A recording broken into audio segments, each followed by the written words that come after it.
speaking on just you as an individual moving in, I think it was similar to many other people who've been at home most of their young adult life and their teens. And so depending on how many are in the family, a lot of times things get done for them, and like any other family.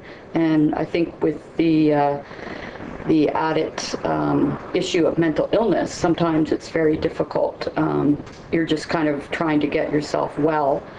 Some people end up going to hospital, so they don't have a lot of time to devote to cleaning up their rooms or doing chores or making an independent life for themselves, because they do rely on outside supports, and of course their parents, their family are a big support. Probably. So in many cases it's through no fault of anyone's, but as I mentioned, if a person is sick, they do need that extra support. So I think for young people, the main thing is to, when they get diagnosed, is to get them a good doctor, make sure they are stabilized with medication. Exactly. And from there, once that's all stable, then you can go on to figuring out what you want to do with your life.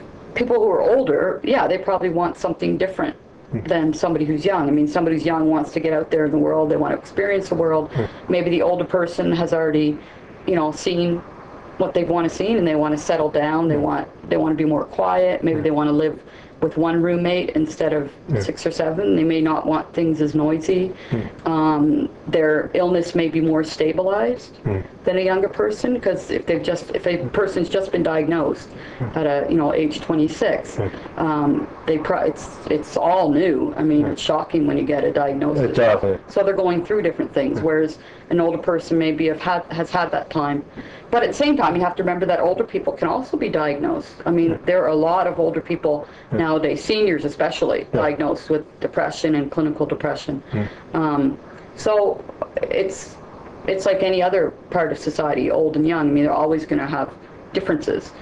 Whether they need more levels of support, I think one thing is that, I guess, physically, as a person ages, their body does start to break down a bit, so maybe they do need more support in that way. Some people who have been out on their own and do experience what I call a relapse, where they're sick again and they have to come back to the house, they may not need as much support as someone who, say, has been sick for the first time.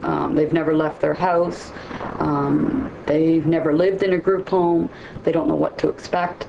And yes, for sure, people have different degrees of illness, mental illness. There's all kinds of mental illness, and people are affected in different ways. It's really difficult to pinpoint exactly how much care someone needs, because a lot of times as people we want to take care of others who need our care, and sometimes it's better to step away and see what a person can do on their own, and then just have that person know that you're there if they need your support. I think a lot of it's got to do with the individual and the degree of their illness.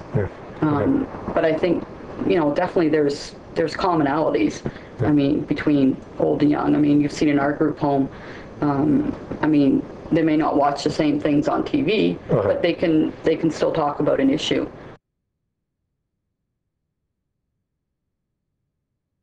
Just because someone has a mental illness doesn't mean that they can't vacuum the living room. People that come to our group home do come from different settings. Some are coming from a family where they're the only child, some where they're one of several. They may be used to doing chores. So it all depends, I guess, where they're coming from. But when they do come to us, as the name suggests, it's a group home.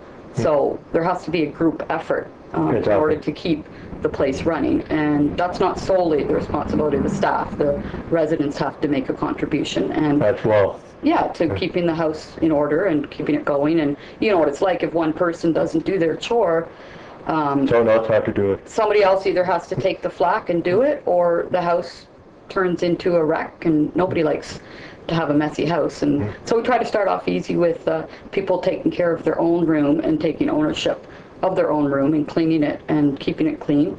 And then we give each person one chore a week, and that way it's they're doing the same chore for a week, different parts to the chore, but they do get an idea of what has to be done, and staff are there to help them.